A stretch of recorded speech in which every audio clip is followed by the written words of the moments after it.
right, let's cut the crap. I don't feel like doing an intro and you don't feel like hearing one, so let's just listen to the Allman Brothers. Let's learn how to play Midnight Rider in under 3 minutes. Begin here in D major with no capo, and the cool part goes, I'll show you those notes in a minute, but let's do the chords first. It goes D,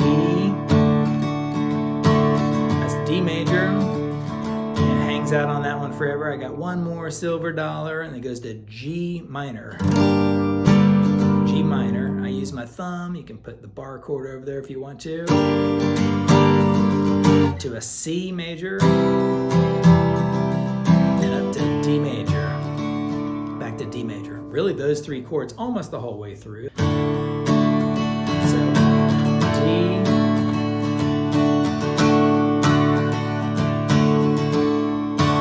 I've got one more silver dollar, and then G minor. C major, D.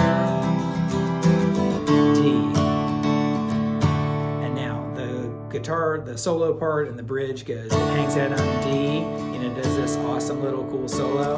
Then it goes C major, C major. You know that part? And then it goes to what, an A sharp, or it's really a B flat. So you can do a C like a bar chord, or a C like this, or a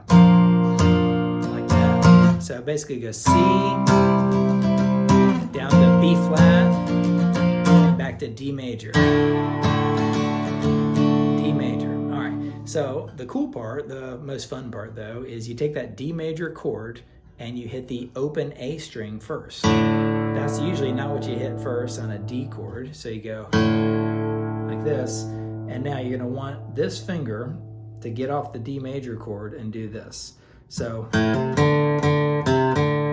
it's open A and hammer on to the 3rd fret of that A string, and then D, open D string, hit it twice and back down to that 3rd fret of the A string and back up to the open D. So if you just try these notes, but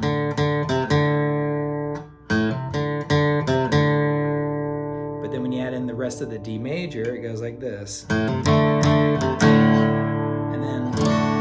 Lay that finger down all the way across here to hit that 2nd fret of the E string.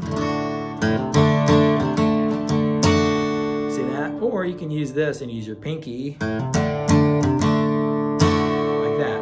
I find the pinky a little bit harder. I just go, just hit those low notes right there, and if you want to hit, you're really strumming the whole D chord except for that E string. If you want to, try to lay that down like that. All right, that's it. Rewind, pause, put it in slow-mo if you want to. And I'll catch you next time for the shortest, most awesomest lessons on YouTube. See ya.